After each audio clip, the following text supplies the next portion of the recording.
വരാൻ പോകുന്ന പരീക്ഷകൾക്ക് പുതിയ SCERT നിന്നും ചോദിക്കാൻ സാധ്യതയുള്ള ചോദ്യങ്ങളാണ് നമ്മൾ ഈ ഒരു വീഡിയോയിൽ ഉൾപ്പെടുത്തിയിരിക്കുന്നത്. ഇത് മൂന്നാമത്തെ ക്ലാസ് ആണ്. ആദ്യത്തെ 2 ക്ലാസ്സുകൾ കാണാത്തവരുണ്ടെങ്കിൽ അതും കൂടെ കാണാം. അതിന്റെ ലിങ്ക് ഞാൻ ഡിസ്ക്രിപ്ഷനിൽ കൊടുത്തേക്കാം. ആദ്യത്തെ ചോദ്യം നോക്കൂ.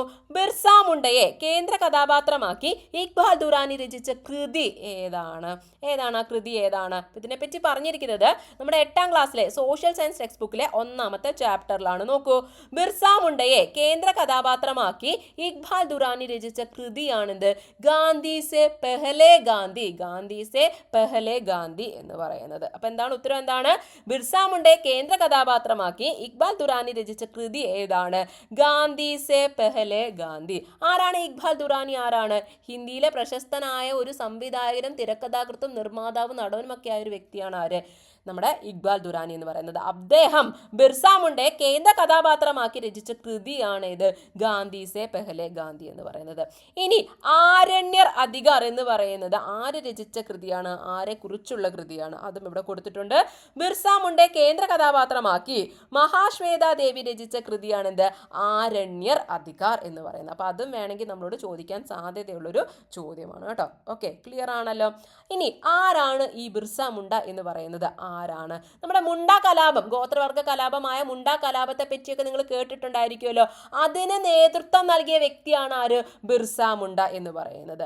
അപ്പൊ നോക്കൂ, ഇതും പ്രധാനപ്പെട്ട ഒരു വസ്തുതയാണ് കേട്ടോ. നമ്മുടെ ഈ മുണ്ട കലാപം ഉണ്ടല്ലോ, നമ്മൾ കോമൺ ആയിട്ട് മുണ്ട കലാപം എന്നാണ് പറയുന്നത്. അതിന്റെ യഥാർത്ഥ പേരെന്ന് പറയുന്നത് ഉർഗുലാൻ എന്നാണ് കേട്ടോ. ഉർഗുലാൻ എന്നാണ്. ക്ലിയർ ആണല്ലോ. മുണ്ട കലാപം എന്നാണ് ഇത് പൊതുവെ അറിയപ്പെടുന്നത്. പക്ഷെ അതിന്റെ യഥാർത്ഥ പേരെന്താണ്? ഉർഗുലാൻ എന്നാണ്. ഓക്കെ, 19ാം നൂറ്റാണ്ടിന്റെ അവസാന ദശകത്തിൽ നടന്ന ഗോത്രവർഗ കലാപമാണ് എന്ത്? ഉർഗുലാൻ എന്ന് പറയുന്നത്. ഇത് മുണ്ട കലാപം എന്നാണ് പൊതുവെ അറിയപ്പെടുന്നത്. ഇനി അപ്പൊ ഇത് പഴയ SCERT ഇല്ലാത്തൊരു ഫാക്റ്റ് ആണ് കേട്ടോ. അപ്പൊ അതുകൊണ്ട് നിങ്ങളിത് ശ്രദ്ധിച്ചിരിക്കാൻ, ചോദിക്കാൻ വളരെയധികം സാധ്യതയുണ്ട്. ഇനി ഈ ഒരു വാക്കിന്റെ അർത്ഥം എന്താണ്? വലിയ കോലാഹലം അല്ലെങ്കിൽ വലിയ ഇളക്കം എന്നൊക്കെയാണ് ഈ ഒരു വാക്കിന്റെ അർത്ഥമായിട്ട് വരുന്നത്. ഉർഗുലാൻ എന്ന വാക്കിന്റെ അർത്ഥം എന്താണ്? വലിയ കോലാഹലം, വലിയ ഇളക്കം എന്നൊക്കെയാണ്.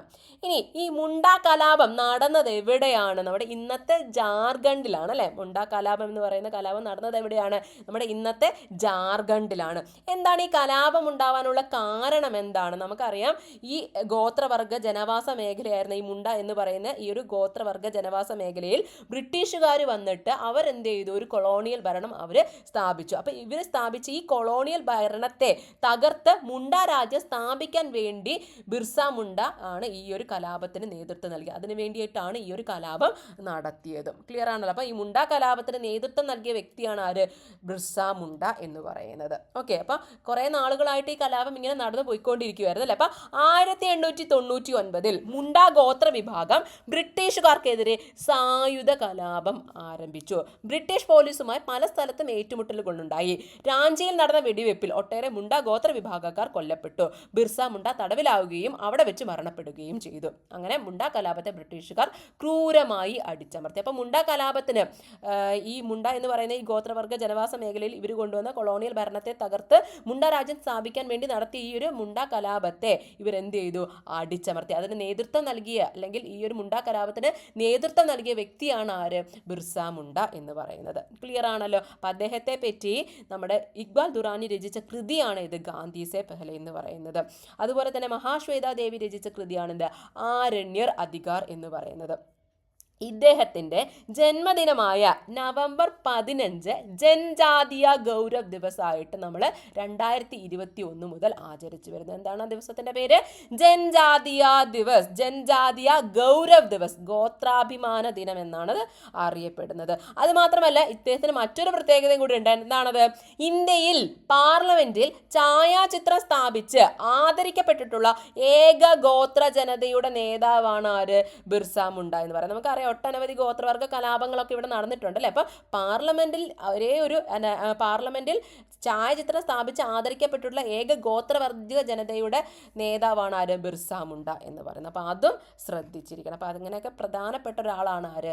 ബിർസ മുണ്ട എന്ന് പറയുന്നത്. അപ്പൊ ആ ഒരു കൃതിയും നിങ്ങൾ ഓർത്തിരിക്കുക. അപ്പൊ ഇത് ചോദിക്കാൻ വളരെ സാധ്യതയുള്ള ഒരു ഭാഗമാണ് കേട്ടോ. ഇനി അടുത്ത ചോദ്യത്തിലേക്ക് പോവാം. സ്ത്രീകളുടെയും വിധവകളുടെയും വിദ്യാഭ്യാസ പുരോഗതിക്കായി പണ്ഡിത രമ രമാബായി സ്ഥാപിച്ച സംഘടന ഏതാണ്? ഏതാണ് ആ സംഘടന ഏതാണ്? അപ്പോൾ ഇവരെ പറ്റിയും ഈ സംഘടനകളെ പറ്റിയൊക്കെ പറയുന്നത് എവിടെയാണ്? നമ്മുടെ 8ാം ക്ലാസ്സിലെ സോഷ്യൽ സയൻസ് ടെക്സ്റ്റ് ബുക്കിലെ 2ാമത്തെ ചാപ്റ്ററിലാണ് കേട്ടോ. അപ്പം നമുക്കറിയാം പണ്ഡിത രമാബായി ഒരു സാമൂഹിക പരിഷ്കരണ രംഗത്തെ ഒരു സ്ത്രീ സാന്നിധ്യമായിരുന്നു ആര്? പണ്ഡിത രമാബായി എന്ന് പറയുന്നത് അല്ലേ. ഇവരെന്തിനൊക്കെ വേണ്ടിയിട്ടാണ് പ്രവർത്തിച്ചിരുന്നത്? ശൈശവ വിവാഹത്തിനെതിരെ പ്രവർത്തിച്ചിരുന്നു അല്ലേ. അതുപോലെ തന്നെ വിധവകളുടെയും പെൺകുട്ടികളുടെയും വിദ്യാഭ്യാസത്തിന് വേണ്ടിയിട്ട് നിരവധി സ്കൂളുകൾ ആരംഭിച്ച ഒരു വ്യക്തിയാണ് ആര്?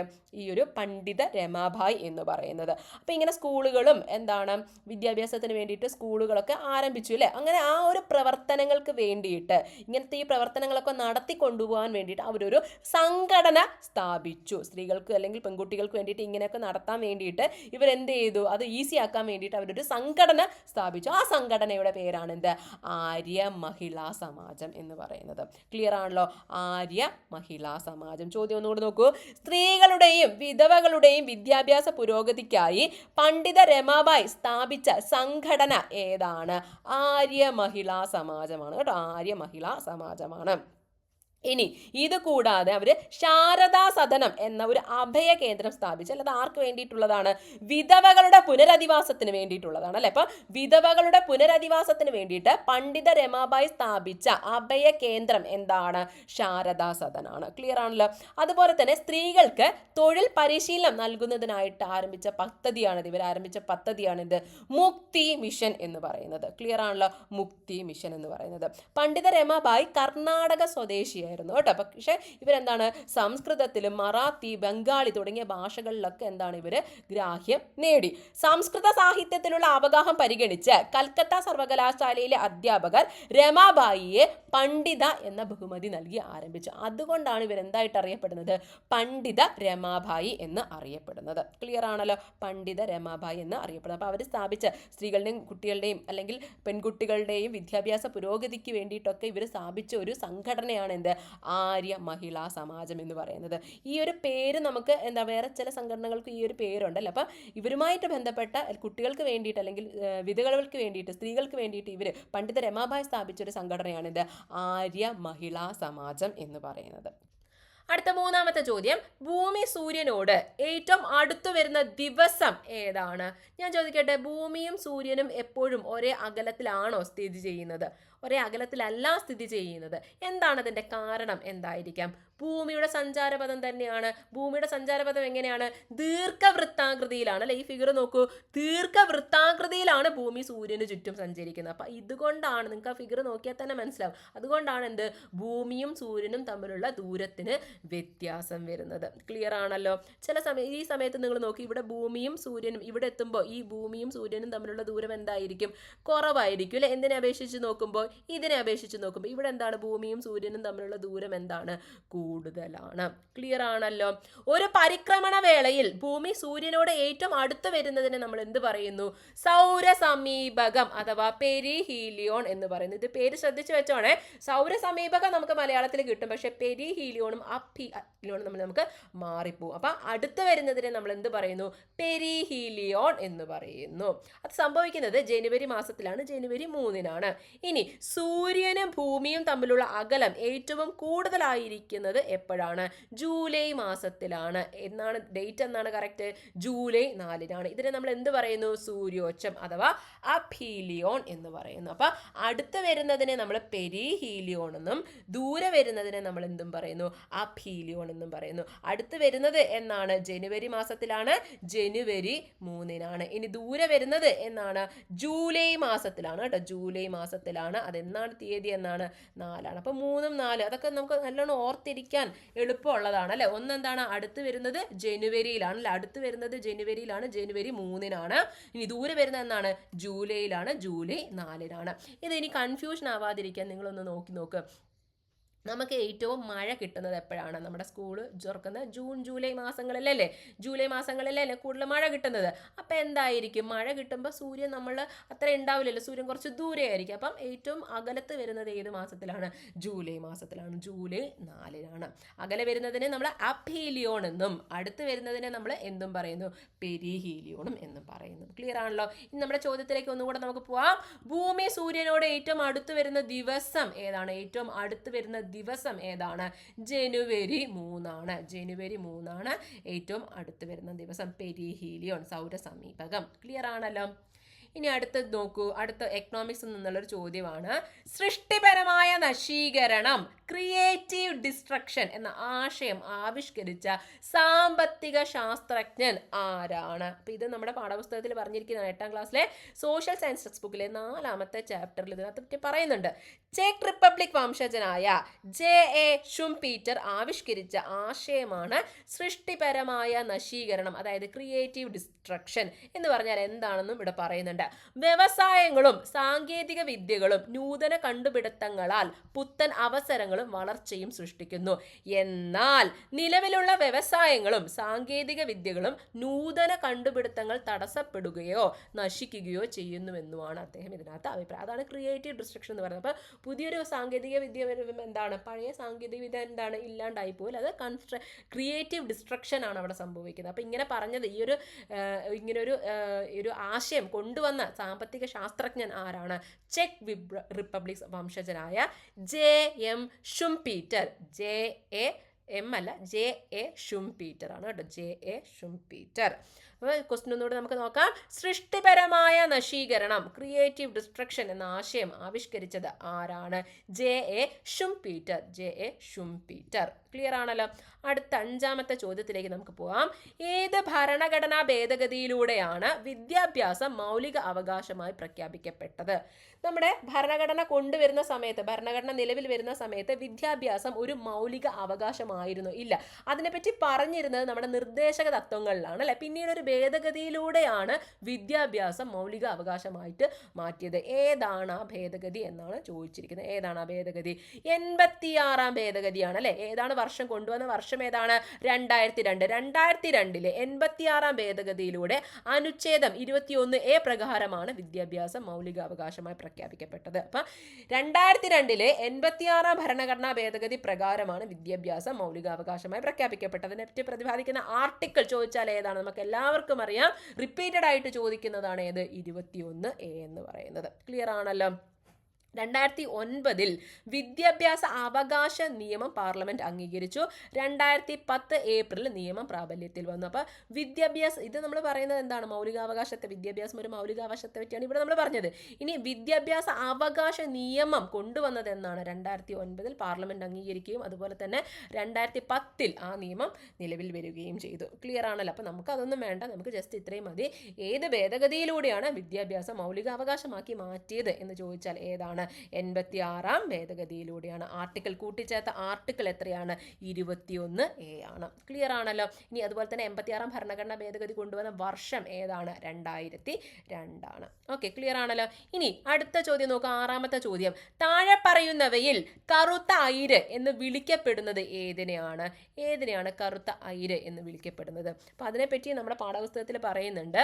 അടങ്ങിയിരിക്കുന്ന ഇരുമ്പിന്റെ അടിസ്ഥാനത്തിൽ ഇരുമ്പയിനെ 4ആയിട്ട് തരംതിരിക്കാം. ഏതൊക്കെയാണ്? Magnetite, haematite, limonite, siderite.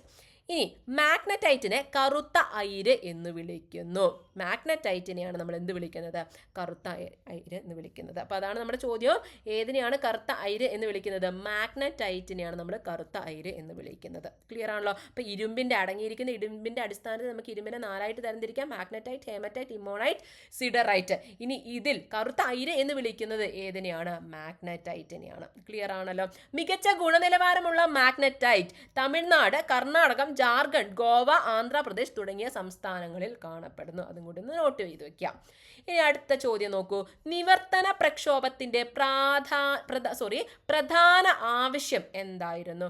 നിവർത്തന പ്രക്ഷോഭമൊക്കെ നമുക്ക് കേട്ടിട്ടുണ്ട് അല്ലെ. ഈ നിവർത്തന പ്രക്ഷോഭത്തിന്റെ പ്രധാനപ്പെട്ട ആവശ്യം എന്തിനു വേണ്ടിയിട്ടാണ് ഈ ഒരു പ്രക്ഷോഭം നടത്തിയത്? എന്താണ് നിവർത്തന പ്രക്ഷോഭം? എന്താണ്? തിരുവിതാംകൂറിൽ നടന്ന ശക്തമായ ഒരു രാഷ്ട്രീയ പ്രക്ഷോഭമായിരുന്നു 1932 നിവർത്തന പ്രക്ഷോഭം എന്ന് പറയുന്നത്. ക്രിസ്ത്യൻ, മുസ്ലിം, ഈഴവ വിഭാഗക്കാർ രാഷ്ട്രീയ സമിതി രൂപീകരിച്ച് സംയുക്തമായിട്ടാണ് പ്രക്ഷോഭം നയിച്ചത്. സർക്കാർ ഉദ്യോഗങ്ങളിലും നിയമസഭകളിലും ജനസംഖ്യാനുപാതികമായി സംവരണം വേണമെന്നതായിരുന്നു ആവശ്യം. അപ്പം ഇതാണ് ശ്രദ്ധിക്കേണ്ട ഒരു പോയിന്റ് കേട്ടോ. അപ്പം ഇങ്ങനെ ചെറിയ പോയിന്റ് ഒക്കെ നമ്മൾ ശ്രദ്ധിച്ചു വെക്കണം. അപ്പം എന്തിനു വേണ്ടിയിട്ടാണ് ഈ ഒരു നിവർത്തന പ്രക്ഷോഭം കൊണ്ടുവന്നത് എന്ന് ചോദിച്ചാൽ എന്തിനു വേണ്ടിയിട്ടാണ്? സർക്കാർ ഉദ്യോഗങ്ങളിലും നിയമസഭകളിലും ജനസംഖ്യാനുപാതികമായി സംവരണം വേണമായിരുന്നു. അതിനു വേണ്ടി കൊണ്ടുവന്ന ഒരു പ്രക്ഷോഭമായിരുന്നു എന്ത്? നിവർത്തന പ്രക്ഷോഭം എന്ന് പറയുന്നത്. അപ്പോൾ ഈ പ്രക്ഷോഭം നയിച്ചത് ആരെല്ലാം ചേർന്നാണ്? ക്രിസ്ത്യൻ, മുസ്ലിം, ഈഴവ എല്ലാ വിഭാഗക്കാരും ഉണ്ടായിരുന്നു അല്ലേ? ക്രിസ്ത്യൻ, മുസ്ലിം, ഈഴവ വിഭാഗക്കാരൊക്കെ ഒരു രാഷ്ട്രീയ സമിതി രൂപീകരിച്ചാണ് ഇതിന് നയിച്ചത്. അപ്പം എന്നാണ് ഇത് നടന്നതെന്ന് ചോദിച്ചാൽ എന്നാണ്? 1932. ഇനി നേതൃത്വം നൽകിയ വ്യക്തികളെ ചോദിച്ചാൽ പ്രധാനപ്പെട്ട 3 വ്യക്തികളാണ്. ആരൊക്കെയാണ്? C Kesavan, N V Joseph, P K Kunju. അപ്പോൾ ഇതെല്ലാം ഓരോ പോയിന്റും നമുക്ക് ചോദിക്കാൻ സാധ്യതയുള്ള പോയിന്റാണ് കേട്ടോ. അപ്പോൾ നമുക്ക് ഇവിടെ വേണ്ട എന്താണ്? നമ്മളോട് ചോദിച്ച ചോദ്യം എന്താണ്? നിവർത്തന പ്രക്ഷോഭത്തിൻ്റെ പ്രധാനപ്പെട്ട ആവശ്യം എന്താണ്? ജനസംഖ്യാനുപാതികമായ സംവരണം. എവിടെയൊക്കെയാണ്? ജോലിയിലും അതുപോലെ തന്നെ നിയമസഭകളിലും ജനസംഖ്യാനുപാതികമായ സംവരണത്തിന് വേണ്ടി നടത്തിയ പ്രക്ഷോഭമാണ് എന്ത്? നിവർത്തന പ്രക്ഷോഭം എന്ന് പറയുന്നത്. ആരൊക്കെയാണ് നടത്തിയത്? ക്രിസ്ത്യൻ, മുസ്ലിം, ഈഴവ വിഭാഗക്കാരാണ് നടത്തിയത്. 1932 നടത്തിയത്. പ്രധാനപ്പെട്ട നേതാക്കൾ ആരൊക്കെയാണ്? C N Kesavan, N V Joseph, P K Kunju. അടുത്ത 8ാമത്തെ ചോദ്യത്തിലേക്ക് പോവാം. പാർലമെന്ററി സംവിധാനത്തിൽ പ്രധാനമന്ത്രിയുടെ നേതൃത്വത്തിലുള്ള മന്ത്രിസഭയ്ക്ക് അധികാരത്തിൽ തുടരാൻ ആരുടെ വിശ്വാസമാണ് നിലനിർത്തേണ്ടത്? ഇതിനെപ്പറ്റി നമ്മുടെ പാഠപുസ്തകത്തിൽ പറയുന്നുണ്ട്. നമുക്ക് അറിയാവുന്നതും കാര്യമാണല്ലോ. അപ്പോൾ എന്നാലും നമ്മൾ ഇതൊക്കെ ഒന്ന് വായിച്ച് വെക്കുകയാണെങ്കിൽ പെട്ടെന്നൊരു ചോദ്യം സ്റ്റേറ്റ്മെൻ്റ് ആയിട്ട് കാണുമ്പോൾ നമുക്ക് എന്താവത്തില്ല? കൺഫ്യൂഷൻ ആവത്തില്ല. നിലവിലുള്ള മന്ത്രിസഭയിൽ ലോക്സഭയ്ക്ക് വിശ്വാസമില്ല എന്ന് രേഖപ്പെടുത്തി സഭയിൽ അവതരിപ്പിക്കുന്ന പ്രമേയത്തിനെയാണ് നമ്മൾ എന്ത് പറയുന്നത്? അവിശ്വാസ പ്രമേയം എന്ന് പറയുന്നത്. പാർലമെന്ററി സംവിധാനത്തിൽ പ്രധാനമന്ത്രിയുടെ നേതൃത്വത്തിലുള്ള മന്ത്രിസഭയ്ക്ക് നിയമനിർമ്മാണ സഭയുടെ വിശ്വാസം നിലനിർത്തിയാൽ മാത്രമേ അധികാരത്തിൽ തുടരാൻ കഴിയുകയുള്ളൂ. ഭൂരിപക്ഷ അംഗങ്ങൾ ചേർന്ന പാർലമെന്റിൽ അവിശ്വാസ പ്രമേയം പാസ്സാക്കിയാൽ മന്ത്രിസഭയ്ക്ക് അധികാരം നഷ്ടമാവും. അപ്പം നമ്മുടെ പ്രധാനമന്ത്രിയുടെ നേതൃത്വത്തിലുള്ള മന്ത്രിസഭയ്ക്ക് ആരുടെ വിശ്വാസമാണ് നിലനിർത്തേണ്ടത്? എങ്കിൽ മാത്രമേ ഭരണം നിലനിർത്താൻ പറ്റത്തുള്ളൂ. നിയമനിർമ്മാണ സഭയുടേതാണ് അല്ലെ? നിയമനിർമ്മാണ സുപ്രീം കോടതിയുടെ രാഷ്ട്രപതിയുടെ ഒന്നും അല്ല, നിയമനിർമ്മാണ സഭയുടേതാണ് കേട്ടോ. നിയമനിർമ്മാണ സഭയുടെ വിശ്വാസം നിലനിർത്തിയാൽ മാത്രമേ നമ്മുടെ പ്രധാനമന്ത്രിയുടെ നേതൃത്വത്തിലുള്ള മന്ത്രിസഭയ്ക്ക് അധികാരത്തിൽ തുടരാൻ ആവത്തുള്ളൂ. ഓക്കെ, ഇനി അടുത്ത ചോദ്യം. അമേരിക്കൻ സ്വാതന്ത്ര്യ പ്രഖ്യാപനം എഴുതി തയ്യാറാക്കിയത് ആരാണ്? ഇത് നമ്മളോട് റീസെൻ്റ് ആയിട്ടൊരു പരീക്ഷയിൽ ചോദിച്ചൊരു ചോദ്യം കൂടിയാണ് കേട്ടോ. അപ്പം അമേരിക്കൻ സ്വാതന്ത്ര്യ പ്രഖ്യാപനം നടന്നത് എന്നാണ്? 1776 അല്ലേ? 1776 3ാം ഫിലാഡൽഫിയ കോൺഗ്രസ് സമ്മേളനത്തിലാണ് എന്ത് സംഭവിക്കുന്നത്? അമേരിക്കൻ സ്വാതന്ത്ര്യ പ്രഖ്യാപനം നടത്തിയത്. ഇത് എഴുതി തയ്യാറാക്കിയത് ആരാണ്? തോമസ് ജെഫേഴ്സൺ ആണ് കേട്ടോ. തോമസ് ജെഫേഴ്സൺ ആണ് ഇത് എഴുതി തയ്യാറാക്കിയത്. അപ്പോൾ എന്നാണ് പ്രഖ്യാപനം നടത്തിയത്? 3ാമത്തെ കോൺഗ്രസ്സിലാണ് നടത്തിയത്. അത് നടന്നത് എന്നാണ്? 1776. ഒന്നാമത്തെ നടന്നത് 1774, രണ്ടാമത്തേത് 75, മൂന്നാമത്തേത് 76. ഈ 76 അമേരിക്കൻ സ്വാതന്ത്ര്യ പ്രഖ്യാപനം നടക്കുന്നത്. അപ്പം എഴുതി തയ്യാറാക്കിയത് ആരാണ്? നമ്മുടെ ചോദ്യം നോക്കുക. അമേരിക്കൻ സ്വാതന്ത്ര്യ പ്രഖ്യാപനം എഴുതി തയ്യാറാക്കിയത് ആരാണ്? Thomas Jefferson. അതുകൊണ്ട് ഇത് പ്രധാനപ്പെട്ടതാണ്, ചോദിച്ചിട്ടുണ്ട്, ഇനിയും ചോദിക്കാൻ മതി. ഇനി അടുത്ത സയൻസിൽ നിന്നുള്ളൊരു ചോദ്യമാണ് കേട്ടോ. ഇത് നമ്മുടെ പാഠപുസ്തകത്തിൽ കിടന്ന, അതിൻ്റെ ബാക്ക് സൈഡിൽ കിടന്ന ഒരു ചോദ്യം തന്നെയാണ്. താഴെ കാണുന്നവയിൽ നിന്ന് കൊഴുപ്പിൻ്റെ ദഹനവുമായിട്ട് ബന്ധപ്പെട്ടത് കണ്ടെത്തുക. കൊഴുപ്പിൻ്റെ ദഹനവുമായി ബന്ധപ്പെട്ടത് ഈ തന്നിരിക്കുന്നവയിൽ ഏതാണ്? അപ്പം നമ്മുടെ ഈ ഒരു ദഹന വ്യവസ്ഥയെ പറ്റിയൊക്കെ നമ്മുടെ പാഠപുസ്തകത്തിൽ ഡീറ്റെയിൽഡ് ആയിട്ട് പറയുന്നുണ്ട്. എങ്ങനെയാണ് ഓരോ സ്ഥലത്തും, എങ്ങനെയാണ് വായിലൂടെ, പിന്നെ അന്നനാളത്തിൽ പോകുന്നു, ആമാശയത്തിലെത്തുന്നു, ആ കാര്യങ്ങളൊക്കെ വളരെ വ്യക്തമായിട്ട് ഇതിനകത്ത് പറയുന്നുണ്ടല്ലോ. അപ്പോൾ അതിലെ ആമാശയത്തെ പറ്റി എന്താണ് പറയുന്നത് എന്നൊന്ന് നോക്കിയേ. ആമാശയത്തിലെ ഗ്രന്ഥികൾ ഉൽപ്പാദിപ്പിക്കുന്ന ആമാശയ രസത്തിലെ ഹൈഡ്രോക്ലോറിക് ആസിഡ് ആഹാരത്തിലെ രോഗാണുക്കളെ നശിപ്പിക്കുകയും അതുപോലെ തന്നെ pH ക്രമീകരിക്കുകയും ചെയ്യുന്നു. ഇതിലെ എൻസൈമുകളായ, അപ്പം ഇവിടുത്തെ എൻസൈമുകൾ ഏതൊക്കെയാണ്? പെപ്സിനും അതുപോലെ തന്നെ ലിപ്പേസും ഒക്കെയാണ് കേട്ടോ. അപ്പോൾ ഈ പെപ്സിൻ എന്താണ് ചെയ്യുന്നത്? പെപ്സിൻ പ്രോട്ടീനുകളെ ഭാഗികമായിട്ട് ദഹിപ്പിക്കുന്നു. ഓക്കെ, അപ്പോൾ ഇവിടുത്തെ എന്താണ് പെപ്സിൻ എന്ന് പറയുന്ന എൻസൈം എന്താണ് ചെയ്യുന്നത്? പ്രോട്ടീനുകളെ ഭാഗികമായി ദഹിപ്പിക്കുന്നു. അതുപോലെ തന്നെ ലിപ്പേസ് എന്താണ് ചെയ്യുന്നത്? ലിപ്പേസ് കൊഴുപ്പിൻ്റെ ദഹനത്തെ സഹായിക്കുന്നു. ഓക്കെ, അപ്പോൾ ആമാശയത്തിലെ എൻസൈംസ് ആയ ഒന്ന് പെപ്സിൻ ഉണ്ട്. പെപ്സിൻ എന്താണ് ചെയ്യുന്നത്? പെപ്സിൻ പ്രോട്ടീൻ്റെ പെപ്സിൻ പ്രോട്ടീൻ്റെ കാര്യമാണ് നോക്കുന്നത്, പ്രോട്ടീൻ്റെയാണ് ദഹനം നടത്തുന്നത്. അതേസമയം ലിപ്പേസ് ആണ് എന്ത് ചെയ്യുന്നത്, കൊഴുപ്പിൻ്റെ ദഹനത്തെ നോക്കുന്നത്. ഫാറ്റിൻ്റെ കാര്യം നോക്കുന്നത് ആരാണ്, ലിപ്പേസ് ആണ് കേട്ടോ. ലിപ്പേസ് ആണ് ഫാറ്റിൻ്റെ കാര്യങ്ങൾ നോക്കുന്നത്. അപ്പോൾ അതാണ് നമ്മുടെ ചോദ്യമായിട്ട് വന്നതും കൊഴുപ്പിൻ്റെ ദഹനവുമായിട്ട് ബന്ധപ്പെട്ടത് ഏതാണ്, ലിപ്പേസ് ആണ് കേട്ടോ. അപ്പോൾ ഇത് ഓരോന്നും വളരെ പ്രധാനപ്പെട്ടതാണ്, ഓരോന്നും നിങ്ങൾ സെപ്പറേറ്റ് ആയിട്ട് ഡീറ്റെയിൽഡ് ആയിട്ട് പഠിക്കുക. അപ്പം നമുക്കിങ്ങനെ ചോദ്യമായിട്ട് നോക്കാം കേട്ടോ. അപ്പം ഞാൻ എല്ലാം കൂടി ഒരുമിച്ചിടാത്ത എന്താണെന്ന് വെച്ചാൽ നമ്മൾ ഒരേ കാര്യം തന്നെ പഠിക്കുമ്പോൾ ചിലർക്ക് അതൊരു ബോറിംഗ് ആയിട്ട് തോന്നും. അതുകൊണ്ടാണ് ഞാൻ ഓരോ വീഡിയോയിലും നമ്മുടെ സിലബസിൽ കൊടുത്തിരിക്കുന്ന എല്ലാ ഭാഗവും SCERT നിന്നും ഇതുപോലെ ചോദ്യങ്ങൾ എടുത്തിട്ട് നമുക്ക് ബോറടിക്കാത്ത രീതിയിൽ നമുക്ക് എന്താണ് പല പല ക്ലാസ്സുകളായിട്ട് നമുക്ക് SCERT കംപ്ലീറ്റ് ചെയ്യാം. ഓക്കെ, ക്ലിയർ ആണല്ലോ. ഇനി അടുത്തത് നമ്മുടെ മലയാളത്തിൽ നിന്നുള്ളൊരു ചോദ്യമാണ് കേട്ടോ. പരിവൃഢൻ എന്ന പദത്തിൻ്റെ ശരിയായ അർത്ഥം എന്താണ്? അതിനെപ്പറ്റി നമുക്കറിയാം 10ാം ക്ലാസ്സിൽ 2 പാഠപുസ്തകം ഉണ്ട് അല്ലേ, കേരള പാഠാവലിയും അടിസ്ഥാന പാഠാവലിയും. അതിലെ കേരള പാഠാവലി പദപരിചയം എടുത്ത് നോക്കുക. അതിലൊരു ചാപ്റ്ററിൽ അതായത് ഒന്നാമത്തെ ചാപ്റ്ററിലെ ഒരു പദമാണ് എന്ത്, പരിവൃഢൻ എന്ന് പറയുന്നത്. പരിവൃഢൻ എന്ന് പറഞ്ഞാൽ വാക്കിൻ്റെ അർത്ഥം എന്താണ്, ശ്രേഷ്ഠൻ എന്നാണ് കേട്ടോ. ശ്രേഷ്ഠൻ എന്നാണ് അർത്ഥം. ഒന്നാമത്തെ ചാപ്റ്റർ എന്ന് പറയുന്നത് നമ്മുടെ എഴുത്തച്ഛൻ്റെ മഹാഭാരതം കിളിപ്പാട്ടുണ്ടല്ലോ, അതിലെ ദ്രോണപർവ്വത്തിലെ ഒരു ഭാഗമാണ് ഇവിടെ കൊടുത്തിരിക്കുന്നത് കേട്ടോ. അപ്പോൾ അതിലൊരു വാക്കാണെന്ത്, പരിവൃഢൻ എന്ന് പറയുന്നത്. പരിവൃഢൻ എന്ന് പറഞ്ഞാൽ എന്താണ് അർത്ഥം വരുന്നത്, ശ്രേഷ്ഠൻ എന്നാണ് വരുന്നത്. അപ്പോൾ എന്താണ് ഒന്നുകൂടെ നോക്കാം. പരിവൃഢൻ എന്ന വാക്കിൻ്റെ ശരിയായ അർത്ഥം എന്താണ്, ശ്രേഷ്ഠനാണ് കേട്ടോ, ശ്രേഷ്ഠനാണ്. ക്ലിയർ ആണല്ലോ. ഇനി അടുത്ത ലാസ്റ്റത്തെ ചോദ്യമാണ്. ഇതും നമ്മുടെ കല എന്ന് പറയുന്ന സാഹിത്യം എന്ന് പറയുന്ന ഭാഗത്ത് നിന്ന് വരുന്നൊരു ചോദ്യമാണ്.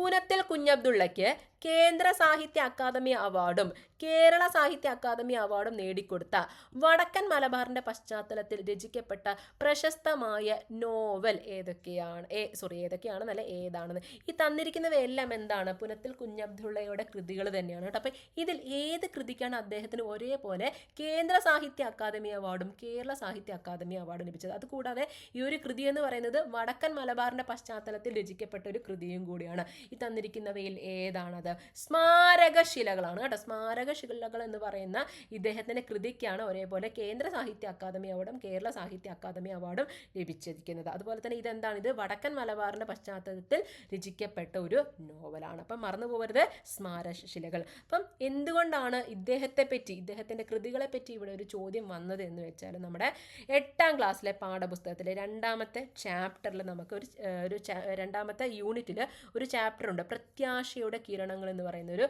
ചാപ്റ്റർ ഉണ്ട്. ഇതെന്ന് പറയുന്നത് അദ്ദേഹത്തിൻ്റെ പുനത്തിൽ കുഞ്ഞബ്ദുള്ളയുടെ മരുന്ന് എന്ന് പറയുന്ന കൃതിയിലെ ഒരു ഭാഗമാണ്, ഒരു പാർട്ടാണ് ഈ ഒരു ഭാഗമായിട്ട് കൊടുത്തിരിക്കുന്നത്. അപ്പോൾ അതുകൊണ്ടാണ് ഇദ്ദേഹത്തിൻ്റെ മറ്റു കൃതികളെയും കൂടി ഉൾപ്പെടുത്തി ഒരു ചോദ്യമായിട്ട് തയ്യാറാക്കിയിരിക്കുന്നത്. അപ്പോൾ അദ്ദേഹത്തിൻ്റെ പ്രധാനപ്പെട്ട കൃതികളൊക്കെ നമ്മൾ എന്ത് ചെയ്യണം, അറിഞ്ഞിരിക്കണം. കാരണം നമ്മുടെ വരുന്ന പരീക്ഷകൾ ഇദ്ദേഹത്തിൻ്റെ കൃതികളെപ്പറ്റി നമ്മളോട് ചോദിക്കാൻ സാധ്യതയുണ്ട്. അപ്പോൾ മരുന്നും ഞാനിവിടെ ഒരു ഓപ്ഷനായിട്ട് തന്നിട്ടുണ്ട്. അപ്പോൾ അതല്ല വേണ്ടത്, നമുക്കിവിടെ ചോദ്യത്തിൽ എന്താണ് വന്നത്, ഇദ്ദേഹത്തിന് കേരള സാഹിത്യ അക്കാദമി അവാർഡും കേന്ദ്ര സാഹിത്യ അക്കാദമി അവാർഡും ഒരേപോലെ ലഭിച്ച അദ്ദേഹത്തിൻ്റെ കൃതി ഏതാണെന്നാണ് ചോദിച്ചിരിക്കുന്നത്. സ്മാരകശിലകളാണ് കേട്ടോ. അപ്പോൾ ക്ലിയർ ആയെന്ന് വിചാരിക്കുന്നു. അപ്പം എന്തെങ്കിലും സംശയം ഉണ്ടെങ്കിൽ നിങ്ങൾ കമൻറ്റ് ചെയ്യുക. അതുപോലെ തന്നെ സജഷൻസ് ഉണ്ടെങ്കിൽ നിങ്ങൾക്ക് പറയാം. ഈ ഒരു രീതി നിങ്ങൾക്ക് ഫോളോ ചെയ്യാൻ പറ്റുന്നുണ്ടോ, ഹെൽപ്ഫുൾ ആണോ എന്നൊക്കെ. എനിക്കറിയാം ചിലർക്ക് എന്തായിരിക്കും ചിലപ്പോൾ ഇത് അക്സെപ്റ്റ് ചെയ്യാൻ പറ്റുന്നുണ്ടാവില്ല. ചിലർക്ക് എന്താണ് വേണ്ടത്, ഒരു പാഠം ഒരേപോലെ തീർക്കുക, അല്ലെങ്കിൽ ഒരു ചരിത്രമാണെങ്കിൽ ചരിത്രം ഒരേപോലെ തീർക്കുക, സയൻസ് ആണെങ്കിൽ ഒരേപോലെ തീർക്കുക, അങ്ങനെയായിരിക്കും ചിലർക്ക് ഇഷ്ടം വരിക. പക്ഷേ ചിലർക്ക് എന്താണ് കുറേ ഇങ്ങനെ ഒരേപോലെ പഠിക്കുമ്പോൾ അതൊരു ബോറിംഗ് ആയിട്ട് തോന്നും. പിന്നെ നമുക്ക് ബാക്കി സബ്ജക്റ്റുമായിട്ടുള്ള കണക്ഷൻ എനിക്കങ്ങനെ തോന്നാറുണ്ട്. നമ്മൾ ഒരേ ഒരു ഇത് തന്നെ പഠിച്ചുകൊണ്ടിരിക്കുമ്പോൾ ബാക്കി സബ്ജക്റ്റുമായിട്ടൊന്ന് കണക്ഷൻ വിട്ടുപോകുന്ന പോലെ തോന്നാറുണ്ട്.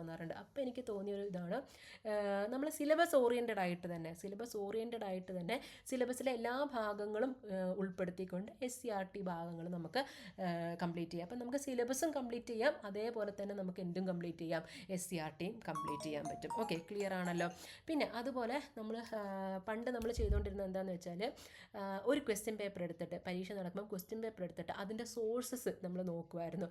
പിന്നെ എനിക്ക് തോന്നി നമ്മൾ പരീക്ഷ നടന്നിട്ട് അതിൻ്റെ സോഴ്സ് എവിടെയാണെന്ന് പറയുന്നതിൽ നല്ലത് നമ്മൾ SCERT നോക്കുമ്പോൾ നമുക്കറിയാം ഈ പ്രധാനപ്പെട്ട ഇങ്ങനെ കളർ ബോക്സിലൊക്കെ കൊടുത്തിരിക്കുന്ന സംഭവങ്ങൾ നമ്മളോട് ചോദിക്കാൻ സാധ്യതയുള്ളതാണെന്ന് നമുക്കറിയാം. അപ്പം നമ്മൾ അത് ആദ്യം തന്നെ നമുക്കങ്ങ് പഠിച്ചു വെക്കാം. എക്സാം നടന്നിട്ട് അതിൻ്റെ സോഴ്സ് ഇതാണെന്ന് പറയുന്നതിൽ നല്ലത് നമുക്ക് പ്രധാനപ്പെട്ട കാര്യങ്ങൾ പഠിച്ചു വെച്ച് കഴിഞ്ഞാൽ നമുക്ക് ചിലപ്പോൾ അതെന്താണ് റാങ്ക് മേക്കിംഗ് ആയിട്ടൊക്കെ നമുക്ക് വരാൻ സാധിക്കും അല്ലേ. അപ്പോൾ അതുകൊണ്ട് നിങ്ങൾ ഈ ഒരു സീരീസ് ഓഫ് വീഡിയോ നിങ്ങൾ ശ്രദ്ധിക്കുക. ഇത് 3ാമത്തെ ക്ലാസ്സാണ്. ഒന്നും രണ്ടും കാണാത്തവരുണ്ടെങ്കിൽ അതും കൂടെ കാണാം. അപ്പോൾ നമ്മളിത് കണ്ടിന്യൂ ചെയ്യുന്നതാണ്. അങ്ങനെ നമുക്ക് എന്താണ്, ആദ്യം നമുക്ക് 8, 9, 10 എന്നീ ക്ലാസ്സുകളിൽ SCERT പാഠപുസ്തകം കംപ്ലീറ്റ് ചെയ്തതിന് ശേഷം നമുക്ക് എന്തിലോട്ട് പോവാം, +1 +2 എന്നതിലേക്ക് പോവാം. പിന്നെ വേണമെങ്കിൽ നമുക്ക് എന്താണ്, നടക്കുന്ന പരീക്ഷകളിലൊക്കെ നമുക്ക് വേണമെങ്കിൽ സോഴ്സും കാര്യങ്ങളൊക്കെ നമുക്ക് ചെയ്യാം. ഓക്കെ, ക്ലിയർ ആണല്ലോ. അപ്പം നിങ്ങൾക്കിത് ഹെൽപ്ഫുൾ ആവുമെന്ന് വിചാരിക്കുന്നു. ഇനി നിങ്ങൾക്ക് എന്തെങ്കിലും സജഷൻസ് ഉണ്ടെങ്കിൽ നിങ്ങൾക്ക് പറയാം. ഓക്കെ, ക്ലിയർ ആണല്ലോ.